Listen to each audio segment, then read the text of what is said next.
Bismillahirrahmanirrahim. Assalamualaikum warahmatullahi wabarakatuh. Alhamdulillahi rabbil alamin, wal aqibatu lil muttaqin, wala udwana illa 'alal zalimin. Asyhadu an la ilaha illallah wahdahu la syarikalah, wa asyhadu anna Muhammadan abduhu wa rasuluh. Amma ba'du. Alhamdulillah, segala puja dan puji hanya milik Allah Rabbul Alamin. Kita bersyukur kepadanya atas segala kebaikan, atas segala nikmat.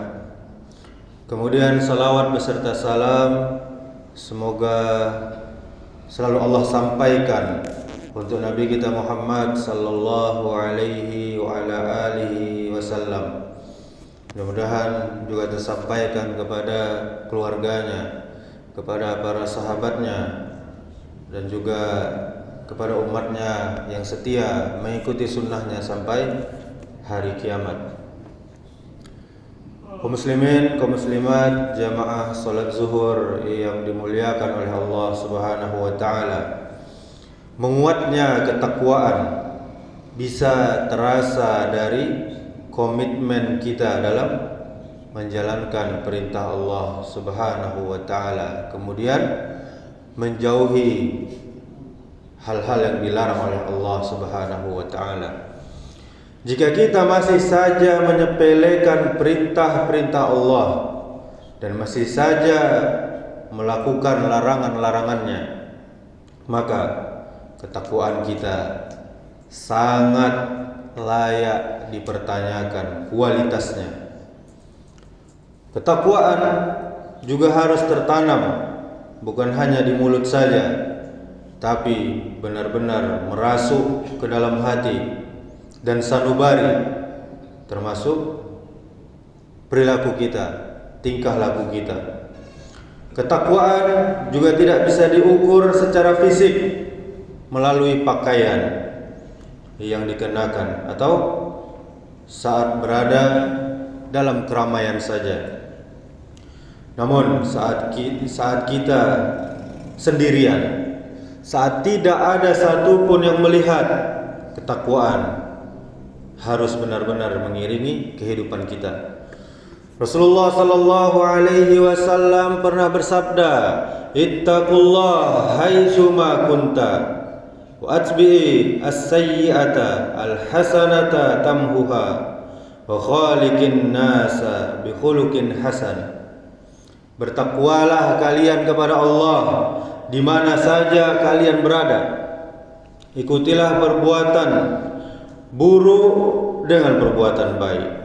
Niscaya hal itu dapat menghapusnya. Bergaulah dengan sesama manusia dengan akhlak yang baik. Hadis riwayat Tirmizi. Jemaah yang dimuliakan oleh Allah Subhanahu wa taala, di antara akhlak yang patut untuk kita teladani dari Nabi kita sallallahu alaihi wasallam adalah husnuzan. Selalu berprasangka baik pada orang lain dan menjauhi lawannya, yakni su'zan, berprasangka buruk. Berburuk sangka yang merupakan perilaku dosa ini bisa datang sewaktu-waktu dalam hati kita, dalam lisan kita, yang seharusnya kita jauhi. Sebagaimana dalam Quran surah Al-Hujurat ayat 12, "Ya ayyuhalladzina amanu jtanibu katsiran minadh-dhanni inna ba'dadh-dhanni ismu wa la tajassasu wala yaghtab ba'dukum ba'da ayuhibbu ahadukum ay ya'kula lahma akhihi maitan fakarihtumuh wattaqullaha innallaha tawwabur rahim." Kata Allah, wahai orang-orang yang beriman, jauhilah banyak prasangka. Sesungguhnya sebagian prasangka itu adalah dosa. Janganlah mencari-cari kesalahan orang lain, dan janganlah di antara kamu menggunjing sebagian yang lain. Apakah ada di antara kamu yang suka memakan daging saudaranya yang sudah mati? Tentu, kata Allah, kamu merasa jijik. Bertakwalah kepada Allah. Sesungguhnya Allah Maha penerima taubat lagi Maha penyayang. Al-Imam At-Tabari dalam kitab tafsir Jami'ul Bayan menjelaskan bahwasanya prasangka buruk yang tidak memiliki dasar adalah dosa dan tentu dampaknya negatif, seperti perpecahan, permusuhan. Sebaliknya, berprasangka baik bisa memperkuat ikatan persaudaraan dan menciptakan lingkungan yang harmonis dan tentunya penuh dengan kasih sayang. Di dalam ayat yang mulia ini juga terdapat perintah wala tajassasu, yang artinya janganlah engkau cari-cari kesalahan orang lain. Kok nak nampak jangan dicari-cari.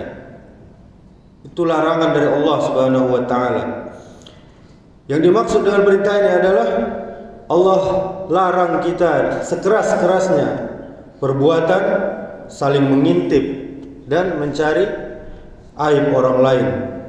Kita dilarang mencari-cari informasi tersembunyi tentang orang lain, baik dengan cara memata-matai, menyelidiki, ataupun mendengarkan pembicaraan orang lain secara diam-diam. Perbuatan ini tentunya adalah dosa karena menunjukkan sikap yang tidak hormat dan ikut campur urusan pribadi yang tidak seharusnya dilakukan. Nabi kita sallallahu alaihi wasallam juga mengingatkan dalam hadisnya, innallaha harrama minal muslimi damahu wa malahu wa an yazunna bihi zanna as-su'. Sesungguhnya Allah mengharamkan penumpahan darah dan pengambilan harta umat Islam, serta Allah mengharamkan berburuk sangka terhadap umat Islam. Hadis riwayat Imam Baihaqi dan Ibnu Majah. Bapak Ibu jamaah yang dimuliakan oleh Allah Subhanahu wa taala, suudzon bukan hanya mendatangkan dosa. Kita harus sadar bahwa suudzon akan merusak persaudaraan dan juga kepercayaan. Kemudian suudzon kepada orang lain seringkali menciptakan jarak dalam berhubungan, baik di keluarga, pertemanan maupun di masyarakat. Orang yang mudah sekali suudzon akan kehilangan kepercayaan terhadap orang lain, karena sifat ini membuat hubungan terasa tidak nyaman dan selalu curiga terhadap orang lain. Kemudian dampak negatif yang lain dari suudzon ini adalah memunculkan fitnah dan permusuhan. Pasalnya, tanpa fakta yang jelas, suudzon akan menyebarkan dugaan-dugaan yang negatif, pada akhirnya menciptakan kebohongan. Kemudian fitnah ini bisa berakibat pada perpecahan, permusuhan, dan kehancuran hubungan sesama kita. Na'udzubillah, summa na'udzubillah. Kita berlindung kepada Allah dari suudzon, dan kita meminta kepada Allah Subhanahu wa taala untuk selalu berperilaku husnuzan, berbaik sangka. Demikianlah, semoga bisa menjadi pelajaran yang sangat berharga bagi kita semua. Subhanakallahumma bihamdika asyhadu an la ilaha illa anta astaghfiruka wa atubu ilaik. Wassalamualaikum warahmatullahi wabarakatuh.